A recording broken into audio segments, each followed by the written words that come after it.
जब सुदर्शन चक्र के भय से भागे दुर्वासा। अम्बरीश बड़े धर्मात्मा राजा थे। उनके राज्य में बड़ी सुख शांति थी।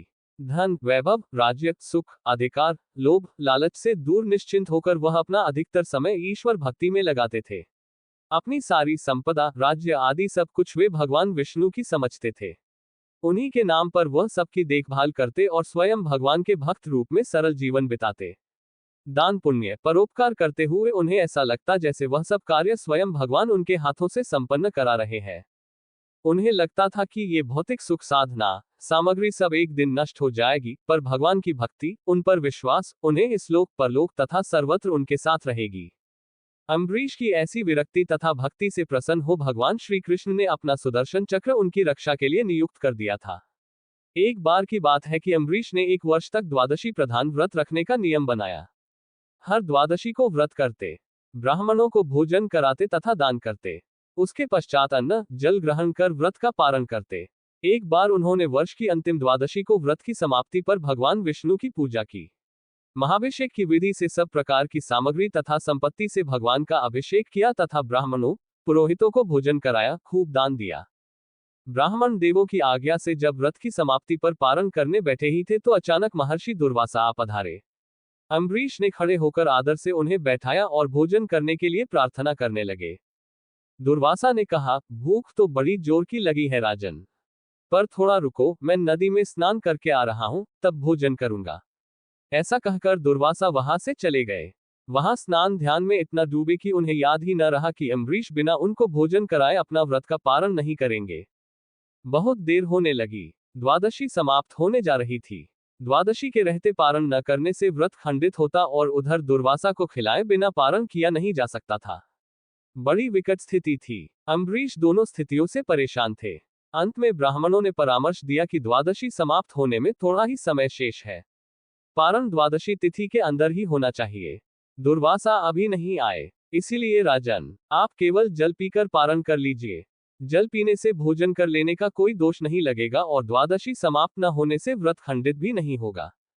शास्त्रों के विधान के अनुसार ब्राह्मणों की आज्ञा से उन्होंने व्रत का पारण कर लिया। अभी वह जल पी ही रहे थे कि दुर्वासा आ पहुंचे। दुर्वासा ने देखा कि मुझ ब्राह्मण को भोजन कराए बिना अम्बरीश ने जल पीकर व्रत का पारण कर लिया।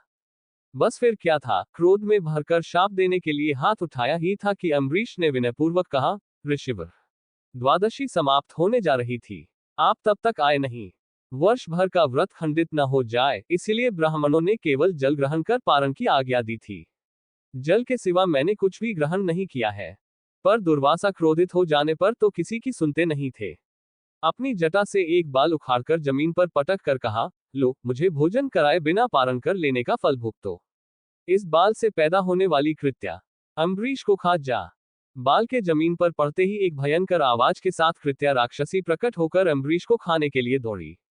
भक्त पर निरपराध कष्ट आया देख उनकी रक्षा के लिए नियुक्त सुदर्शन चक्र सक्रिय हो उठा।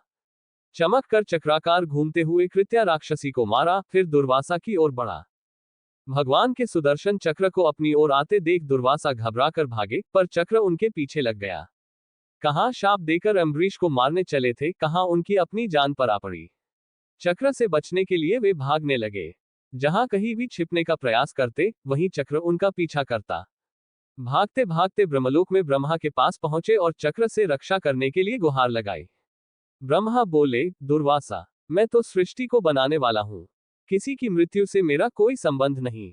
आप शिव के पास जाए, वे महाकाल है, वह शायद आपकी रक्षा करे। दुर्वासा शिव के पास आए और अपनी विपदा सुनाई। दुर्वासा की दशा सुनकर शिव को हंसी आ गई। बोले, दुर्वासा, तुम सबको शाप ही देते फिरते हो, ऋषि होकर क्रोध करते हो। मैं इस चक्र से तुम्हारी रक्षा नहीं कर सकता, क्योंकि यह विष्णु का चक्र है, इसलिए अच्छा हो कि तुम विष्णु के पास जाओ। वही चाहे तो अपने चक्र को वापस कर सकते हैं। दुर्वासा की जान पर आ पड़ी थी। भागे भागे भगवान विष्णु के पास पहुंचे। चक्र भी वहां चक्कर लगाता पहुंचा। दुर्वासा ने विष्णु से अपनी प्राण रक्षा की प्रार्थना की। विष्णु बोले, दुर्वासा, तुमने तब से अब तक जितनी भी शक्ति प्राप्त की, वह सब क्रोध तथा शाप देने में नष्ट करते रहे। तनिक सी बात पर नाराज होकर झट से शाप दे देते हो। तुम तपस्वी हो, तपस्वी का गुण धर्म क्षमा करना होता है। तुम ही विचार करो, अम्बरीश का क्या अपराध था। मैं तो अपने भक्तों के हृदय में रहता हूं। अम्बरीश के प्राण पर संकट आया तो मेरे चक्र ने उनकी रक्षा की। अब ये चक्र तो मेरे हाथ से निकल चुका है, इसलिए जिसकी रक्षा के लिए ये तुम्हारे पीछे घूम रहा है, अब उसी की शरण में जाओ। केवल अम्बरीश ही इसे रोक सकते हैं। दुर्वासा भागते भागते थक गए। भगवान विष्णु ने दुर्वासा को स्वयं नहीं बचाया, बल्कि उपाय बताया। दुर्वासा उल्टे पांव फिर भागे और आए अम्बरीश के पास।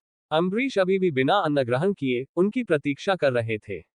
दुर्वासा को देखते ही उनको प्रणाम कर बोले, मुनिदेव, मैं तब से आपकी प्रतीक्षा में बिना अन्न ग्रहण किए केवल वही जल पिया है, आप कहाँ चले गए थे? दुर्वासा ने चक्र की ओर इशारा करके कहा, अम्बरीश, पहले इससे मेरी जान बचाओ, यह मेरे पीछे पड़ा है। तीनों लोकों में मैं भागता फिरा, पर ब्रह्मा, विष्णु, महेश किसी ने मेरी रक्षा नहीं की। अब तुम ही इस चक्र से मेरे प्राण बचाओ। अम्बरीश हाथ जोड़कर बोले, मुनिवर, आप अपना क्रोध शांत करें और मुझे क्षमा करें। भगवान विष्णु का ये चक्र भी आपको क्षमा करेगा। अम्बरीश के इस कहते ही चक्र अंतर्धान हो गया।